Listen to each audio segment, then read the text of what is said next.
कासगंज जिले के सहावर तहसील के खेड़ा गांव की रहने वाली बुजुर्ग महिला शीला देवी महिला सशक्तिकरण का जीता जागता उदाहरण है। विवाह के 1 वर्ष बाद ही पति की मौत हो गई, लेकिन अपने को किसी के ऊपर बोझ नहीं बनने दिया। वह 22 सालों से साइकिल से गांव जाकर दूध बेचकर अपना जीवन यापन कर रही हैं। आज उनकी उम्र 62 वर्ष है, लेकिन इस उम्र में भी वह आत्मनिर्भर है। उन्होंने किसी के आगे हाथ नहीं फैलाया। गांव में प्यार से लोग उन्हें शीला बुआ कहते हैं। शीला देवी की शादी 1980 में हुई थी। विवाह के 1 वर्ष बाद ही पति की मौत हो गई। इतनी कम उम्र में मानो उन पर विपत्तियों का पहाड़ टूट पड़ा। पति की मौत के बाद शीला देवी वापस अपने पिता के घर गांव खेड़ा आकर रहने लगी। वह किसी पर बोझ नहीं बनना चाहती थी, जिसके बाद उन्होंने हिम्मत दिखाते हुए अपने पिता की 4 बीघा जमीन में ही खेती बाड़ी में हाथ बटाना शुरू कर दिया। अपना कदम बाहर निकालने से हम किसी पर बोझ नहीं बने और अपना काम किया, अपनी मेहनत से अपना खाया। अभी धीरे धीरे शीला देवी की जिंदगी की गाड़ी पटरी पर आई ही थी कि 1 वर्ष में ही माँ बाप ने उनका साथ छोड़ दिया। मगर शीला देवी के मजबूत इरादों ने हार नहीं मानी। जीविकोपार्जन के लिए उन्होंने 1-2 भैंसें खरीदी और फिर दूध के कारोबार की शुरुआत की। वह पास के ही कस्बों में साइकिल से दूध बेचने जाने लगी।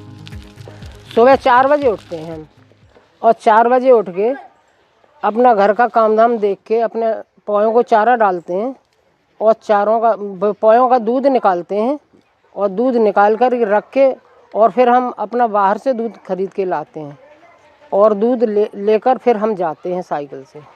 लगभग कम से कम 50-60 ग्राहक होंगे हमारे, और बचता है वो डेयरी पे दे देते हैं। 4 बजे से उठकर और 1 बज जाता है हमारे लिए। 1 बजे घर वापस लौटते हैं और फिर 5 बजे शाम को चले जाते हैं। अपने आप बनाते हैं खाना, और खाना बनाकर 4 बजे खाना खाते हैं, 4 बजे 3:30 बजे। उसके बाद शाम को लौटते हैं हम 7 बजे। यह काम करते हुए उन्हें आज 22 वर्ष हो गए हैं। आज शीला बुआ 62 वर्ष की हैं, लेकिन दिनचर्या और जज्बा वैसा ही है। वह साइकिल से घर घर ही नहीं, बाजार के दुकानों में जाकर दूध बेचती हैं। कुछ दूध उनकी भैंसों से मिलता है, तो कुछ दूध वह गांव में पशुपालकों से खरीद लेती हैं। कुछ तो नगद देते हैं और कुछ महीने पे देते हैं। महीने पे देते हैं। हाँ, और भैंसों वालों को तो हम पहले से एडवांस देते हैं। उनकी दिनचर्या की बात करें तो सर्दी हो या गर्मी, सुबह 4 बजे उठ जाती हैं। दूध के बड़े कैनों को साइकिल पर लादकर 5 किलोमीटर दूर अम्मापुर कस्बे में जाकर ग्राहकों को दूध बेचती हैं। फिर दोपहर 2:30 बजे वापस घर आकर अपने लिए खाना बनाती हैं और खाती हैं।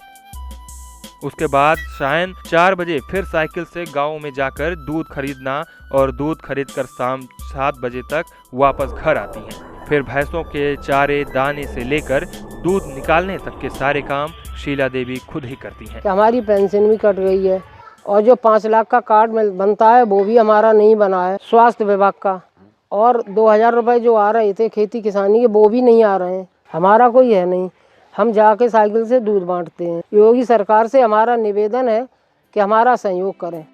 पति और माँ बाप की मौत के बाद शीला बुआ ने किसी के आगे हाथ नहीं फैलाया। कड़ी मेहनत कर वह आत्मनिर्भर बनी और अपने मजबूत इरादों से वो कर दिखाया जिसको देख लोग दांतों तले अंगुलियां दबा लेते हैं। वह अपने काम में गौरव महसूस करती हैं। जमाना आज शीला बुआ की मिसाल देता है।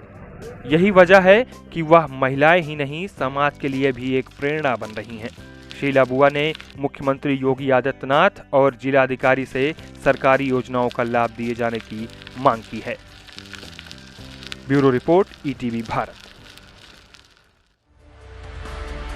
24 घंटे लगातार खबरें देखने के लिए डाउनलोड करें ईटीवी भारत ऐप।